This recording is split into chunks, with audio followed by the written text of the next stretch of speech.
afternoon, everyone, and welcome. My name's Beverly C. I'm a member of the UCF Board of Trustees. Our board chairman, Marcos Marchena, appointed our chair, Dave Walsh, and me as the vice chair, and for this UCF Presidential Search Committee. We have several other members of the search committee here, and I'd like them to introduce themselves and briefly explain their association with UCF. Let's start with you, Linda. Okay. Hi, everybody. My name is Linda Walters. I am a Pegasus professor in the biology department. I'm a marine biologist. I've been at UCF for 21 years, and I have a 35% administrative role, being the director of the Center for Success for Women faculty at UCF. Thanks, Linda. Good afternoon. My name is Gordon Chavez. I'm the Associate Vice President for Enrollment Services in our Division of Student Development and Enrollment Services here at UCF. I've been at the university for 18 years, and I'm excited and honored to be a member of this search committee. In addition to being a trustee member, I chair the College of Engineering and Computer Science Dean's Advisory Board, and I'm a parent of my one daughter, Tiffany, has both her degrees, undergraduate and graduate from UCF, and my older daughter, Michelle, will be getting her master's degree in May. And I'm Dave Walsh. I serve as the chairman of the search committee. I'm also a member of the board of trustees. Have been on the board since February of 16. I had been the president and CEO of Mitsubishi Hitachi Power Systems from once I had retired in July of 2016. My direct family have a dozen various degrees from UCF, about half advanced degrees and half undergraduate degrees. Thank you for being here. I'm Christina Barretto. I'm a senior studying industrial engineering and management systems, and I am the student body vice president as well. My name is Mike Manglardi. I'm an attorney here in Orlando with Martinez Manglardi. I am a 1984 graduate from UCF and been involved in various aspects of the university ever since. Proud father of 2 graduates from UCF now, a 3rd in school, and as I mentioned earlier, my 4th son just received his letter of acceptance to the Honors College, so we couldn't be happier. I'm Manoj Chopra. I'm a professor of civil engineering and the UCF NCAA faculty athletic rep. I just realized this is my 25th year at UCF, so I'm looking forward to July when I officially complete 25. Good afternoon. I'm Felicia Williams. I'm with Valencia College. There I serve as the president of the West Campus as well as the incipient downtown campus, and I am a UCF alumni. Good afternoon. I am Sarah Bernard. I'm a partner at the law firm of Broad & Cassell. I am also the chair of the UCF Alumni Association. I graduated from UCF in 2000, School of Accounting, and I also serve on the executive committee for the UCF Foundation. Thank you for being here. Well, thank you, team. President Hitt has transformed UCF into the institution that it is today, and finding our next visionary leader is monumental responsibility.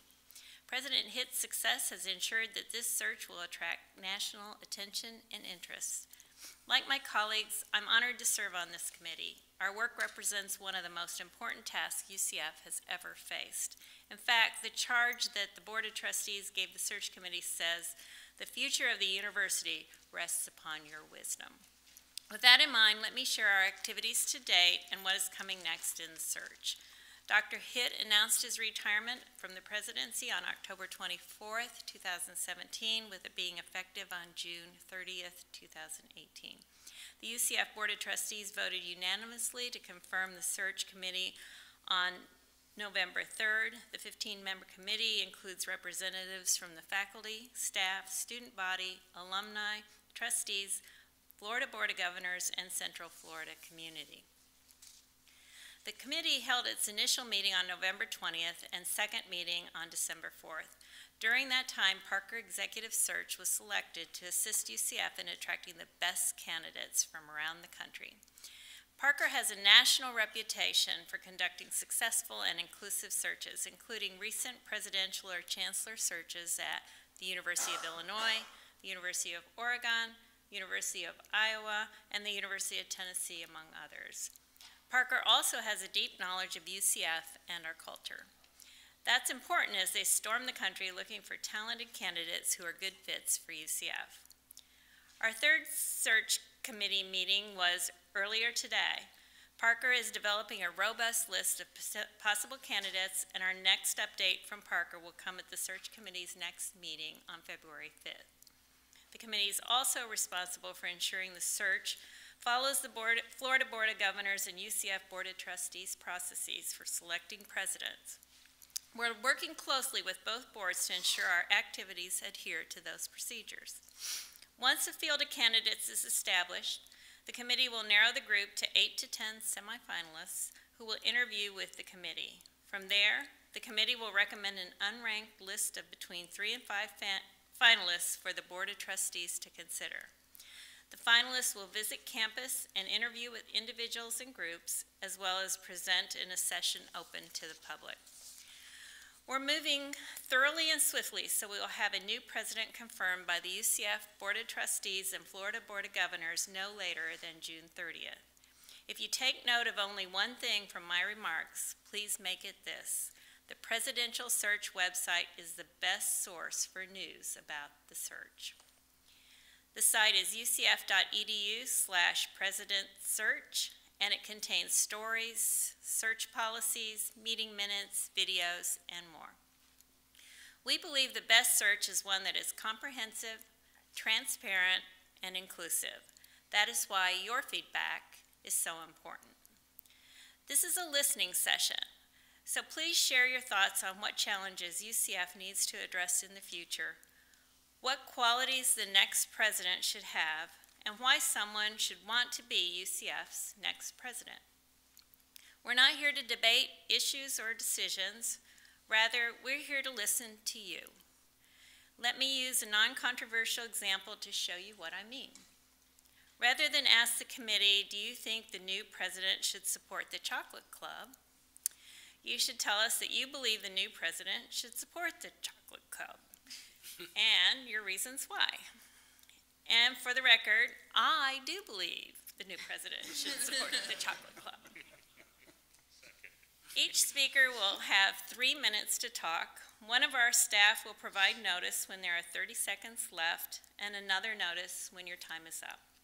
If there is a group that plans to have multiple individuals address the same issue, we ask that you be courteous and allow others to speak so that everyone's voice can be heard.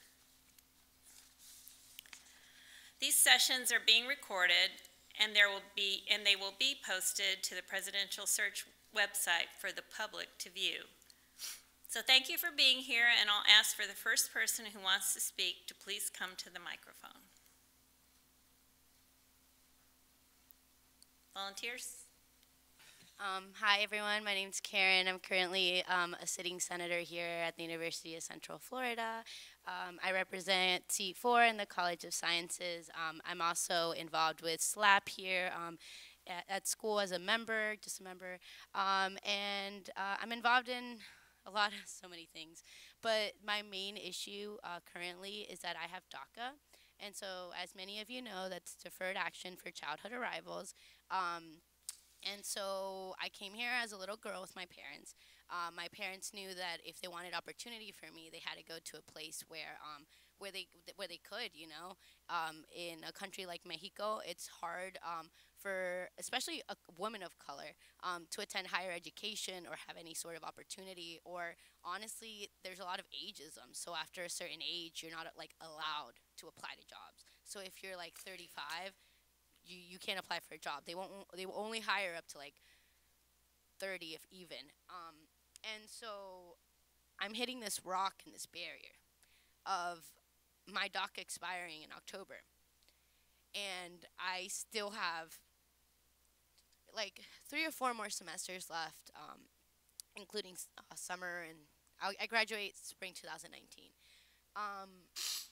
And I see that the university has been supportive with my scholarship. You know, you guys are a partner. President Hitt has come out with, you know, a statement of support. But I think that what the university needs to do is focus on doing more inclusive trainings when it comes down to, like, helping students navigate higher education. When I came here, no one told me about all the steps that I needed to do that were different from just being a regular student. Like, I didn't know that I had to go to the UCF Global building and do a really awkward interview about the year that I came to this country, and just like really uncomfortable questions that, like, you know, I know the answers to, but I don't remember. So it just makes me like feel weird to like bring them up.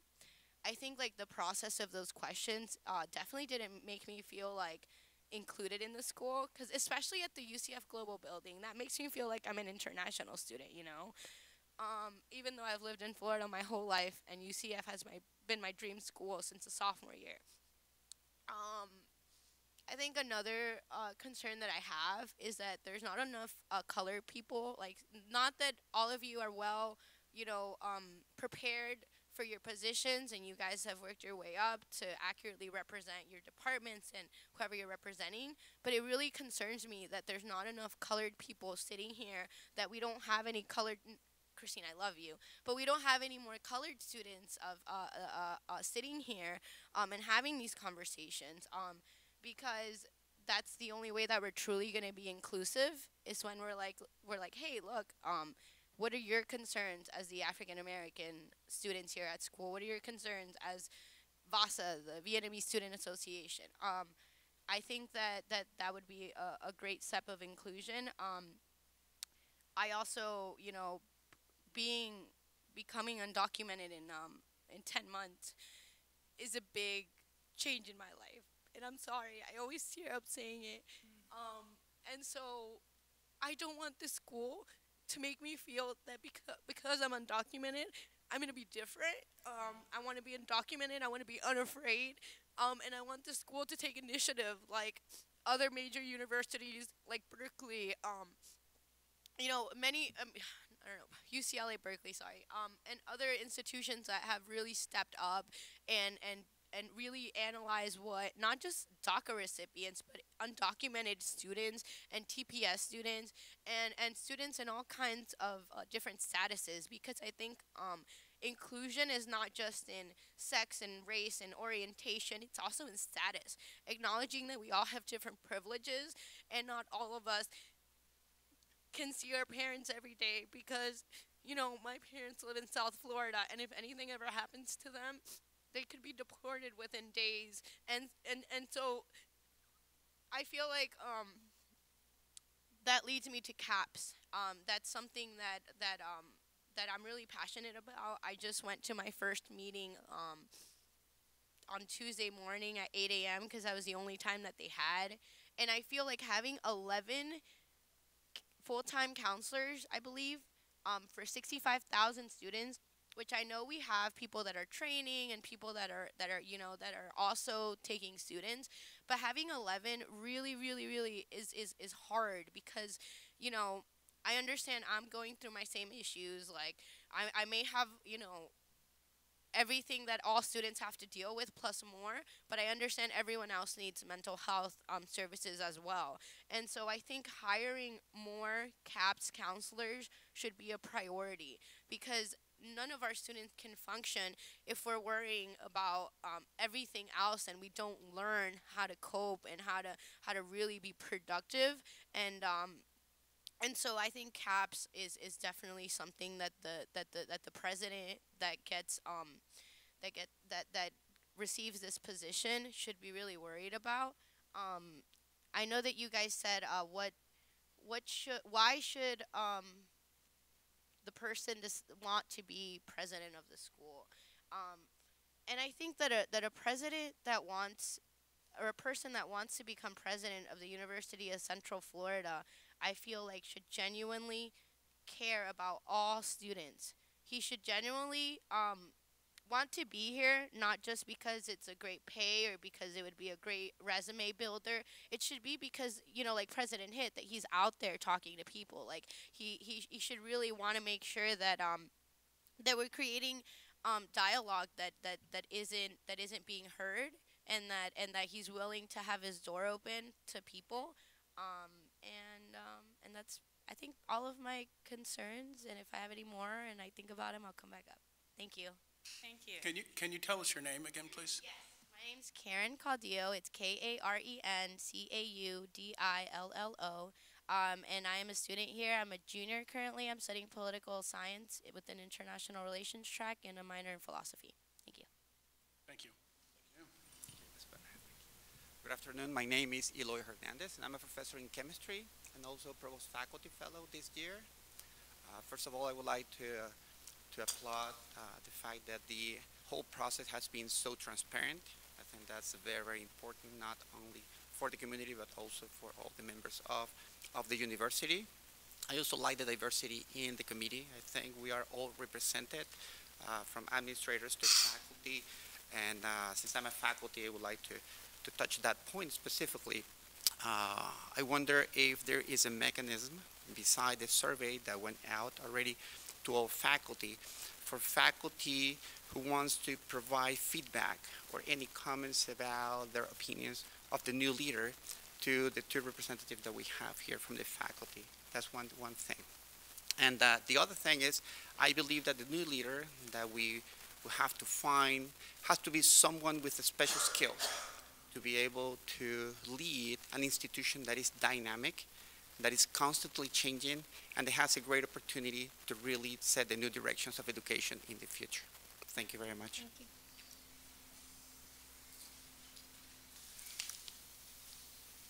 Hello, my name is Eliana Dix. I am a junior in political science and a minor in sociology. I'm also the president of SLAP, Student Labor Action Project, here on campus. So I have my main issue or main concern with this board and this process is representation of students and faculty. I know that there are some faculty here, and there's one student out of 66,000. We brag about that number a lot, and I personally think that one student and a survey going out over students' emails is an awfully poor representation of what students feel and think about this university and this process. I believe that we should have students from, personally, like every college, every walk of life, like, and not just a survey, but being able to make decisions on these panels and talk to people who are making decisions for our lives that we have little control over for the 4 to 6, however many years we are here. For faculty, we have faculty here that might be, they're maybe on tenure, but they're in upper level positions when that is not everybody who works on UCF's campus. We have many adjuncts here. We have people who, I don't know, more people work here than just even professors. We have unions here that represent people who, from like the lowest you can possibly make on this campus until, well, not so much in the higher ones, but like to people who are here who make a lot more money than like a janitor. Why aren't people who also pour their lives into this university not represented here? And it's not because, in my opinion, as somebody who works with and talks to the president of the faculty union and knows the custodial and janitorial unions on campus, it's not that we don't want to be at this table, it's not that we are not invited. So I would encourage reaching out to these groups of people.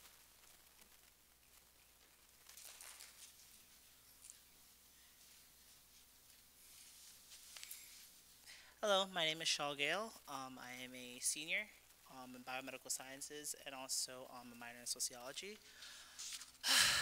I'm also a TRIO student here. Came here in like 2014 as a transfer. Never really felt all too attached to UCF like that because just being a first generation student, I didn't really know how to become acculturated with the university, and just, you know, having teachers for the first time throw a whole bunch of stuff at you, it's a lot. So I'm really grateful that TRIO was one of the things that really helped keep me grounded here. That and getting to know the community. Especially this summer, I spent a lot of time helping with the campaigns with for commissioner seats and getting to know the people, especially of District 5. has been a blessing. Meeting people that have been in the same space for generations and just, you know, living and just trying to make it day by day, especially when it comes to a lot of the issues that are thrown at them. My question is to direct the whole,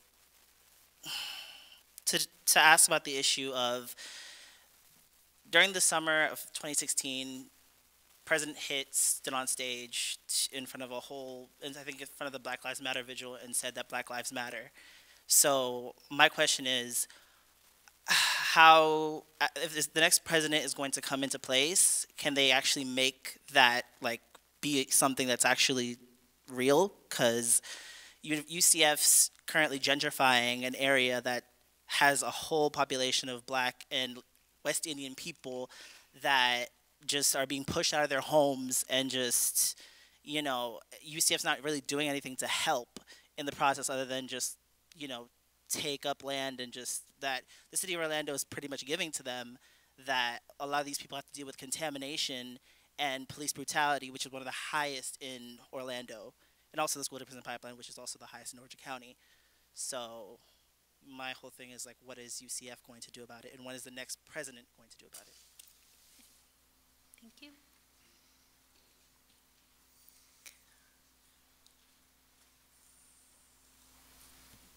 Good afternoon. I don't think I need a mic. I'm Dr. Eliana Andrews, and I serve as the Director of Social Justice and Advocacy here at UCF. And I would like to, seems like the theme that's been going on is diversity. And so I would like to really reference our Florida equity reports over the past couple of years, and really encourage this and the committee as well as this next president to look at our numbers as it relates to faculty, as it relates to African American faculty, and as it relates to our Hispanic faculty. We're doing a good job with retaining our Hispanic faculty, but when it comes to our African American faculty, we are losing them at great numbers. The retention level has regressed back to 2011. According to the last report. And so I would strongly encourage the committee to take a deep look at those equity reports and hopefully generate some questions to see and determine if our next president has a demonstrated background of being a true champion of diversity when it comes to an inclusive faculty. Thank you.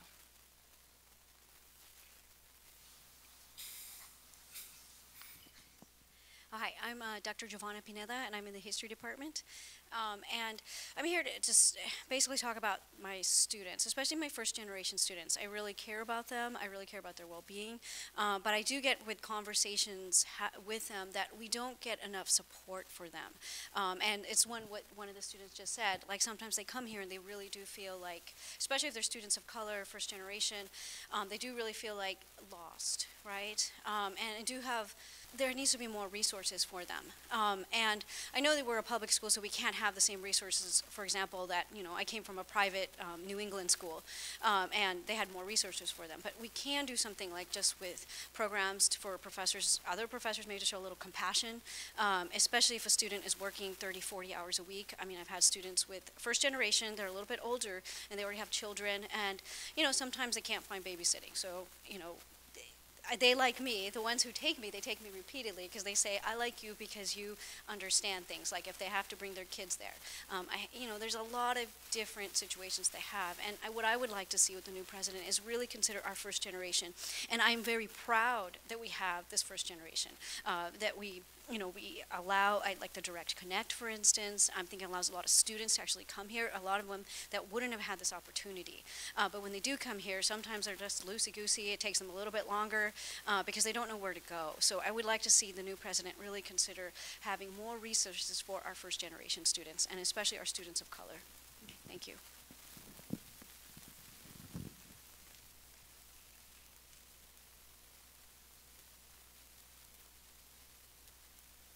So, yeah, I would like to reiterate what I forgot her name, but what the professor said here. I actually had a teacher, and I'm not going to mention her name, but she brought to my attention that I'm not sure if this is correct, but is it that only 2% of our professors are of color or diverse, or something like that? She also said that we had an African American political science professor, and that he got a really good offer, something like that, and that the school never gave him like a reoffer, like hey, don't leave us, you're valuable, there's not that many African American political science professors, you should stay here. So I think like staying on top of like the professors that students like, and that are valuable to our school, especially if they're of color, and if there's not that many of them in their profession field, and hiring more people of color, because that's something that makes me uncomfortable. Walking through the halls and I see all these picture frames and none of them look like me. Like that's something that's really powerful, because that speaks volumes. Sorry, I don't want to cry, but it's something that a lot of people of color really have to face. Like, how do we ever see ourselves sitting on this board if not a lot of them look like us? Also, affordable housing. Like, I have so many DACA recipients that transfer up here, and it's like, I have one friend who works at Target. She works there till like 2 a.m. till they're like done organizing and whatever. And then she'll have her first class at like 8 a.m. And then she has to do that every single night because her rent is like 700 and something. And it was like the only thing that she could sign on. And I think just trying to find more affordable housing, not just for DACA recipients, but for everyone in general, especially now that we're facing this housing crisis.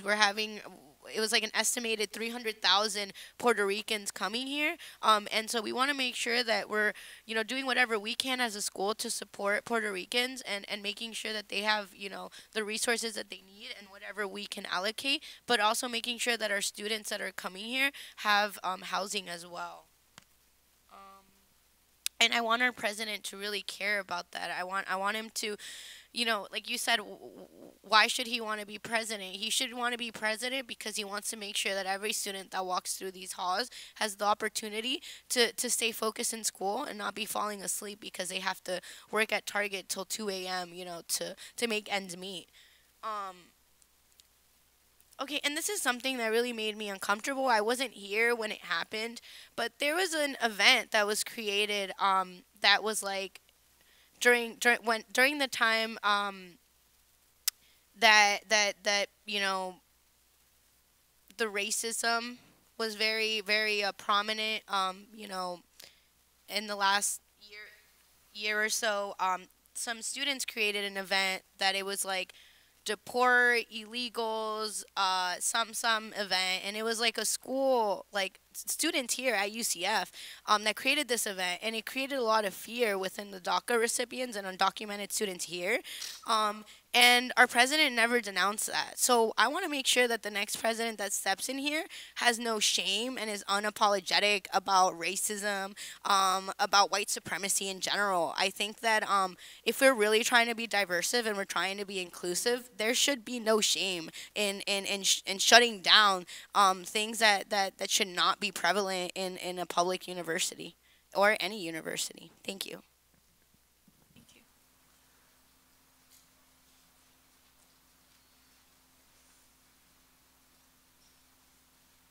Hi, my name is Valerie Starks. I'm a freshman, so this is my second semester here, and I'm in the Film BFA program with a minor in Africana Studies. I want to talk about Africana Studies department.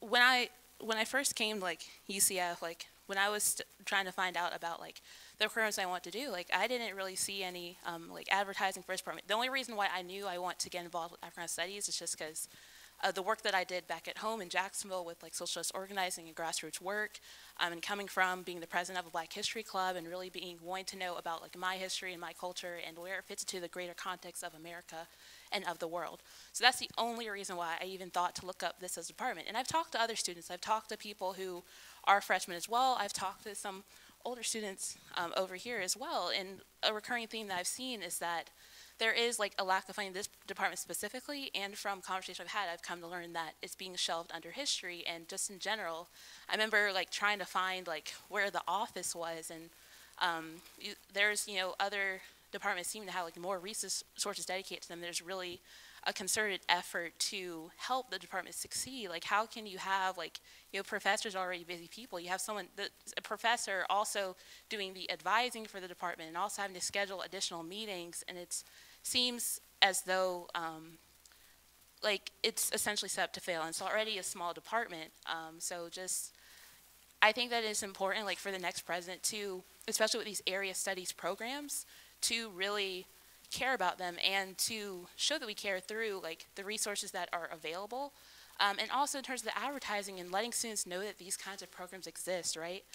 So like coming to college, being in a higher education setting, coming from, you know, I went through the public school system. I'm very grateful for my education, but there's a lot of things to critique, right? As I got older, I came to understand how the way that history is presented to you, like who writes it, who controls the narrative, how it is taught, that affects your perception, and also just at a societal level, that affects your perception of yourself and your understanding of yourself and your place in the world. So I think it's really important, and it's really a disservice to students when we are not funding such critically important programs. So thank you. I just really want the new president to really be aware of that. And again, just emphasize everything everyone else was saying in general, like being more intentionally inclusive and not just giving lip service to the cause, but putting teeth behind it and investing. Thank you.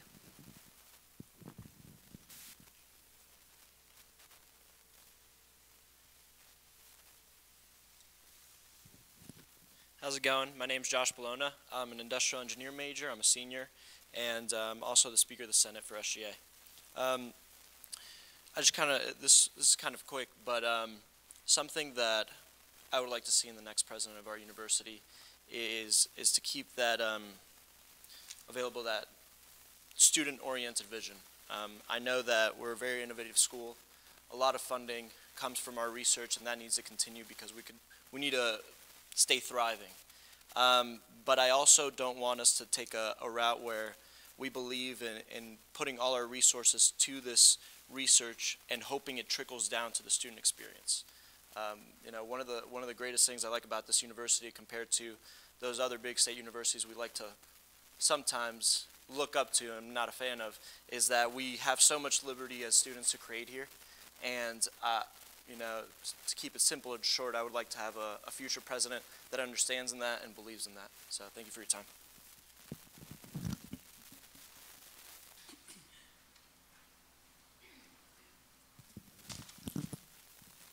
All right, hello, good afternoon. My name is Zabir. I'm a graduate student here at UCF. I study computer science. This is my 6th year at UCF, so I'm glad to be here. So yeah, I just want to reiterate what everybody else was saying. You know, I agree with everything they were saying. So some stuff I want to mention is just, yeah, what I want to see in a new president is just, yeah, like more student-oriented approach. A lot of students are struggling with, yeah, affording housing, how the housing rent prices are going up.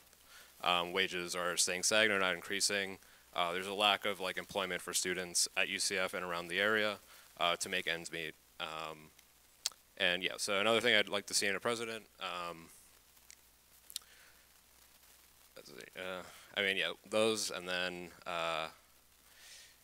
let's see, what else? Yeah, just what they said, and then also for international students as well.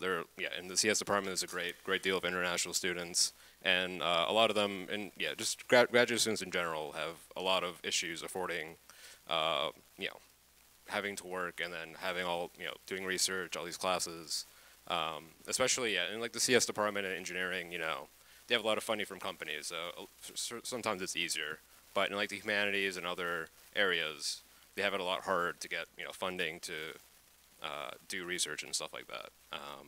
So yeah, I would like to see in a new president, yeah, more resources devoted towards the humanities, towards graduate students, and things like that. But yeah, I'd like to give my support to everything else the other students were saying as well. But thank you. Yeah.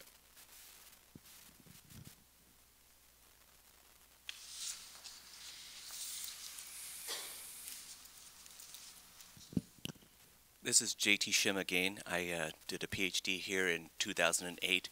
I wanted to support some of the statement he said about, money. Some of you may have read the book, Is My Armor On Straight? It's about the president from American University. They are fundraisers in chief, as you probably know. And Dan Holzenbeck and the current president, Greg Schuckman, et cetera, they have good governmental relationships. And of course, that's something very important for the resource allocation. When I was here last time, I taught a class. The paper literally is kept under lock and key. It was a controlled substance because somehow Tallahassee had cut the budget. So we also have good speakers, as I mentioned this morning. The fact that I have a chance to converse by LinkedIn with Cherie Blair, I think, is a contributing factor to the fact that she was actually here.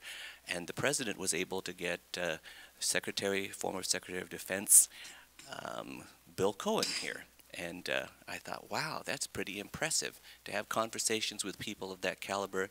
So political connections is something that the next president should definitely have.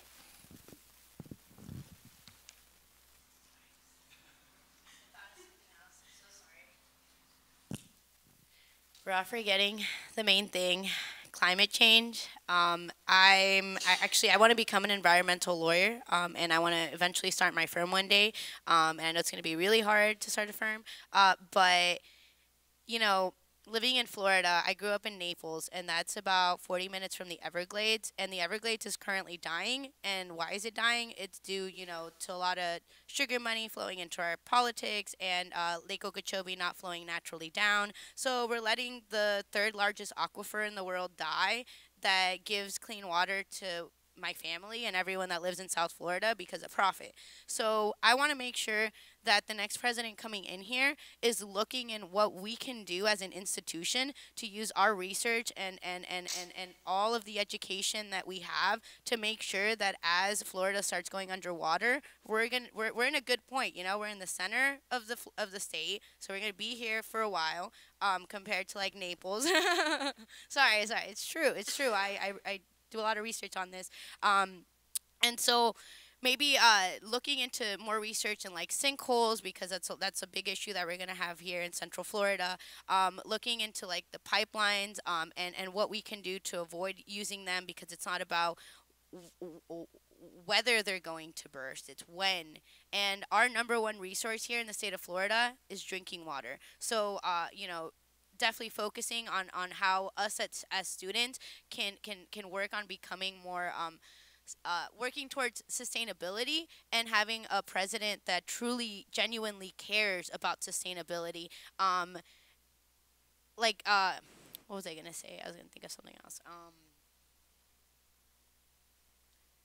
Yeah, that's the main thing. I think without a leader who realizes the implications of where our state is going to be in the next like 30, 50 years, it's going to play a vital part on whether or not we can sustain ourselves as a human race here in Florida, because I don't know if you guys know, this past hurricane wiped out a lot of our orange and mandarins, and so we grow tomatoes, so we actually have the ability to grow food and a lot of we have a lot of resources in terms of water here. So looking into a president that is making sure that we're using our resources adequately, more water fountains. Like sometimes I walk around school and I can't find a water fountain, and I'm just like, do I go buy a water bottle and like waste like plastic? So I think sustainability being one of our next president's number one priorities is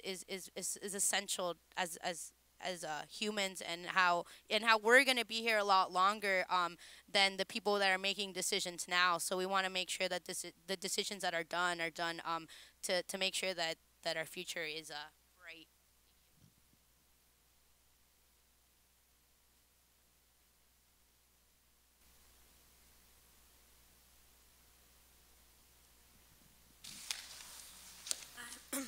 Hi, my name is Erin Favis. I'm a junior.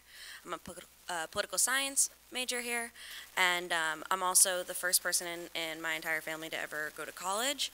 I'm from South Florida. I transferred here, I did the direct connect from Valencia, and I have to say, I got no real advice when I first came here on like what to do, what classes I should take. I didn't know who I could reliably constantly go to, who had a specific view of what things I needed, because my parents never knew how to fill out FAFSA. They never knew how to pick courses. They don't know how many credit hours someone needs. I have no other guidance for that. So it wasn't even until my second semester here that I had a friend sit down with me and go over my degree audit with me, because she was more equipped to do it than me going to 3 different advisors each time I came. So I think the next president of our university should really be concerned with like molding our students. Like, we want people to feel like they have mentors here, advisors, people who share the same vision of our students' future and help the students build that future and keep them on track. So I think that's super important, especially for people, for like international students, for people who are just coming here from other states, people who are first generations. And so I think that's really important. And I just want to re-express the sentiments of like all the other students over there, because mental health is really important. Inclusivity is super, super important, and that will alone help improve mental health too. So that's it. Hello again, Shaw Gale. If anything, I also want to touch on the fact of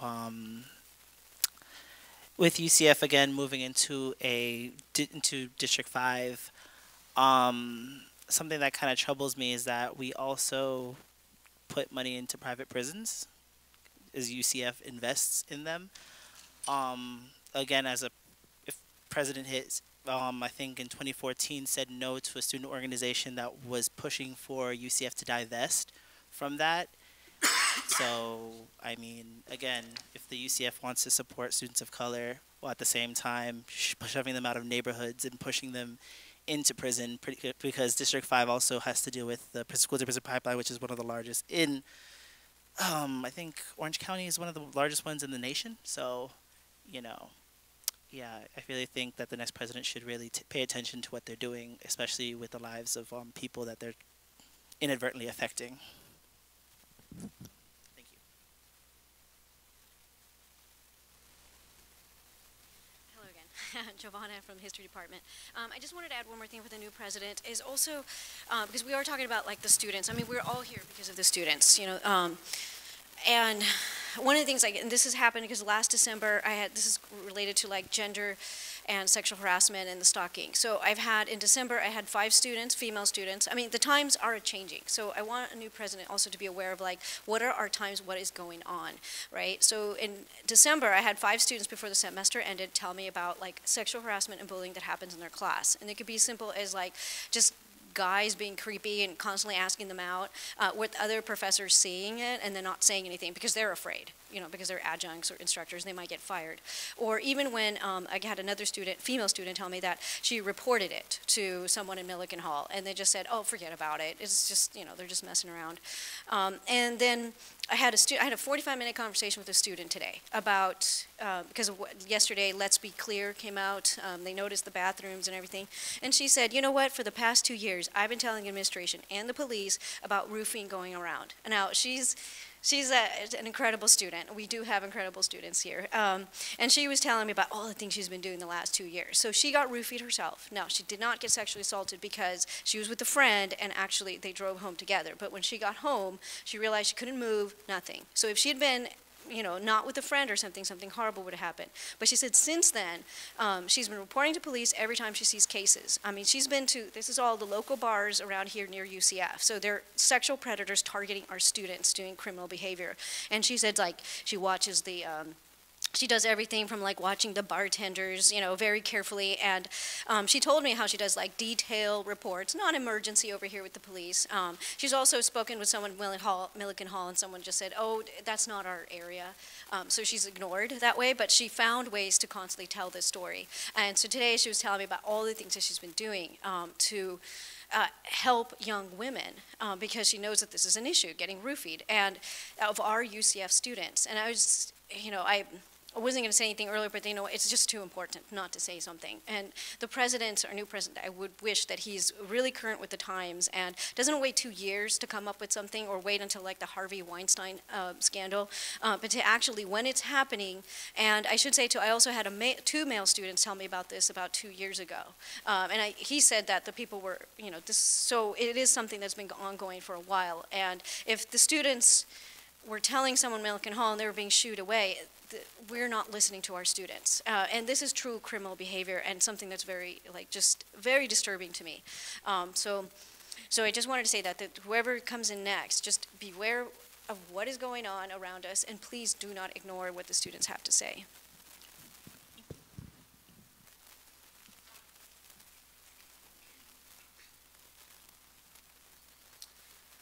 Good afternoon. My name is Scott Lanier, and I am an instructor in the Department of Writing and Rhetoric. I am also the president of our United Faculty of Florida here at UCF, our faculty union, representing over 1,600 faculty members in the bargaining unit. I had the opportunity to be present at the early part of this morning's meeting, and was pleased with everyone in the room, I think, to hear about our success rate with students, the graduation rate, our athletes succeeding.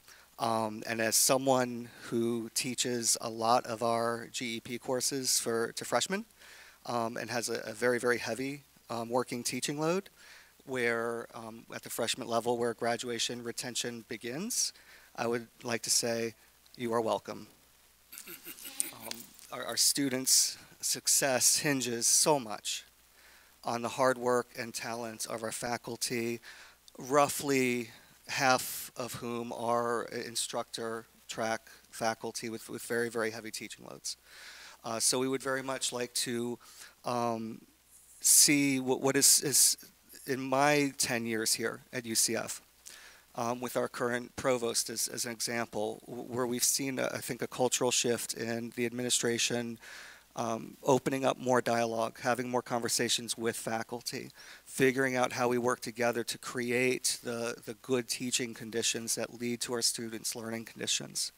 That has to happen, because we are all, and I imagine the people on this board are no exception whatsoever, to say we are all extremely pushed with the amount of work that there is in front of us. There is no lack of work for any of us to do. But that to continue that dialogue to make sure that we're not being so overworked that we can't be available to our students.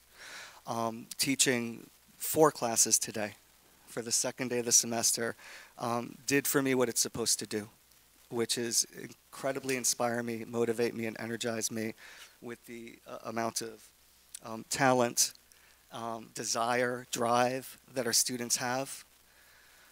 But I could already sense how many of my students, and we're already having this conversation because I want to try and bridge that gap that we have and that we need, that needs to be filled, about pointing students to the resources that they need to have.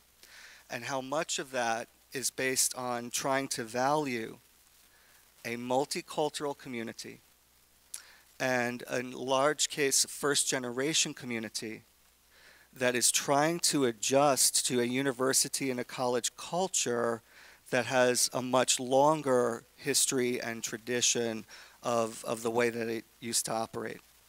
And that for a president to come in with a vision of thinking about how do we maintain high standards as a university, yet lead the way in redefining what the cultural, what the college culture looks like at the university level, so that we're not just asking our lower economic students, our first-gen students, our multicultural students, to learn how to shake off some of that stuff so that they can learn to adapt to the culture that is the reigning culture of power at the university. We find that among our own faculty as well, and I'm glad again to report that those dialogues are happening, but I hope that they're going to continue with the new president to try and understand why it's so difficult for so many of our Latina faculty to come into this university and succeed when they're trying to meet the more traditional historical cultural expectations of the university. Yet these are people who are family people. These are people who are, so dependent on their family connections for their own identity, and then what they can bring into the room and share with our students. So there's an opportunity for a really dynamic, cultural shift here. And what I'm hearing, and what I think this is in line with from a lot of our students, is a call for a president who's going to take on the real serious immediate challenges we have in our Central Florida community through the 21st century, whether those are environmental or social or economic challenges. Okay, and we know that there are no perfect solutions there, but to make that a priority as opposed to necessarily just trying to increase tuition enrollments or housing, the big developments. We have to be very, very sensible about how we develop in a cultural way. And to finish, and I think I would be irresponsible to our 1,600 faculty members in the bargaining unit, not to express that as the faculty union president, there have been concerns expressed about the formation of this committee being designed to be predisposed to purely administrative interests. So when we talk about diversity, for us to kind of think about how are the many ways that diversity happened. So in what ways do we have a diverse search for a president that understands diversity, inclusivity, and in what ways has that diversity been narrowed because of those administrative interests? I've been public with criticizing a concern that faculty voices have not truly been represented on this committee, that the faculty members who I respect, their work is amazing, phenomenal professors, no doubt. And I've been public about saying all of those things as well. But the two faculty representatives on the committee were appointed by a member of the Board of Trustees, or were selected by a member of the Board of Trustees. The Faculty Senate President represents the Board of Trustees, which is an advisory council to the provost. It's an administrative function, it's an administrative arm. And to read that in a recently published newspaper article, that the one student representative who I also respect and admire, and to hear that one student representative on this committee would be adequate, well, perhaps one could be adequate, but in that same article, for the person who's supposed to be the voice of students, not to be able to deny comment to a reporter without it going through the official spokesperson of the university, I think is, again, a point of concern for me from my position. And I want to thank you for listening to all of this, trying to be honest and fair and constructive, but also trying to meet a responsibility. I thank you for the opportunity for public comment and to speak, and to really feel that it's intended for us to be heard and to help inform decision-making and consideration, because also on behalf of 1,600 faculty, we believe in UCF, we believe in being leaders for our students, for Central Florida. It's 2018, we're going to be leaders to 2028 to 2058. We've had a very, very strong leader at this university. We've seen the difference one leader can make over 25 years. And so this, and I know you already agree with this, I believe, is such a significant, important, very potentially important decision of who the leadership is, because the leader of UCF is a key leader, if not, was one of few very key leaders of all of Central Florida. And then that impacts all of us, which is why so many people have shown up in the room and are going to show up to sessions tomorrow. Okay, thank you. Okay. Well, thank you all. I appreciate your feedback, as my colleagues do as well. As you probably noticed, we took many pages of notes, and we assure you that we will be incorporating them into our efforts as a committee. So I think our listening session will now be adjourned, and if you have more that you think about, that you'd like to comment on, there are 2 sessions tomorrow as well. Okay, thank you very much. Thank you. Okay. We have a late entry. Certainly. All right. I'm a little slow. Okay. All right, let me tell you why I'm here. I'm here to talk to you. I've been on this faculty since 1960. I'm 47 years old. And you are? 47 I've been here. I'm 77. And sir, your What is it? name is? Your name is? Oh, I'm Dr. Ron Phillips. I'm the real Dr. Phillips. Okay. Nobody preceded me. Okay, anyhow. My experience here has been a lot, where all this place was dirt, okay? You know, 47 years, you really get to know the place and the people. I've known every president and every provost we've had. I hold a position as emeritus professor, but I still am chief scientist for a research center for UCF at Kennedy Space Center. And I still have 3 PhD students in engineering, and that's my background, mathematics, physics, and engineering. What I'd like to, I come from, all my degrees from Arizona State University. So Michael Crow is our president out there. His approach, or I did some research. You learn a lot if you look at all the publications your candidates have published. So you get an idea, not just the interview, but look at what they've written. Then you get and as far back, then you get a feel for what their priority, what they understand and what they don't understand. Because if we just ask them to talk, they'll just talk, okay? And, you know, they'll sound good. You know, I've been on these search committees a few times. You know, even I knew John Hitt before he even got the job. So that's my counsel. The other thing, technically, what I'd like for you to consider is UCF was founded as Florida Technological University. Okay, that's what we were here for. Why? Because of the Space Center. The Space Center is going great guns. The Bezos, you may know the name, has already spent $1.2 billion. This ain't downtown Orlando, folks. This is where the real money comes from. And it's all in engineering and STEM fields. They are going to hire 10,000 people in technologies area. So I'm thinking, gee, we need some guy that's going to really understand this. To my knowledge, we've only had one president to ever go out and meet the director of Kennedy Space Center. John went out once in the late 90s. We need to have someone that understands the technology fields in Central Florida. Now, there are 2 other schools that do, and that's Embry-Riddle and FIT. I'm pretty familiar with FIT because my daughter is on the music department at FIT faculty.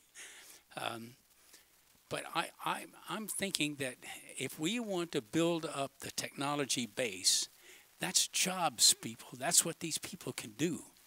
And I think we ought to be able to, we ought to think about the next dude that runs this outfit. Does he have an understanding, have some appreciation for that kind of technology field? Okay, he didn't have to be a geek, but it would always help. Okay, a little biased, as you might imagine. But Michael Crow had the background of technology. His approach to things was, he was a visionary and a guy who made things work. Okay, he didn't convene a panel to design a racehorse and come out a camel. That's not what we want to do. We have to do more than that. Now, frankly, to give you a little bit of grief, I looked at all your backgrounds, okay? I didn't spot anybody that from the high technology field in East Central Florida. Should I apologize? Yes. Beverly? I chair the College of Engineering and Computer Science Dean's Advisory Board here. And I'm what is it, computer please? Engineer. I built a high-tech business. So yeah, I have quite a All good right. high-tech background. Want to And be president? hopefully the next dude could maybe be a woman too. We need people that understands. Now, I'm not trying to slight the social sciences or the you know, all those fields. My daughter's in that field. I'm not negative on it, but I tell you, you got to understand what is it that's going to make jobs for our people, and it's get enhance the economic base of the Central Florida area. Anyhow, I want you to consider it when you look at all those resumes that come in. Read their papers that they have written, and you'll get a feel for what they know, not just what they say. Thank you. I appreciate you listening to my rant. That's fine. Thank you. So now we will adjourn. Thank you, and feel free to come tomorrow.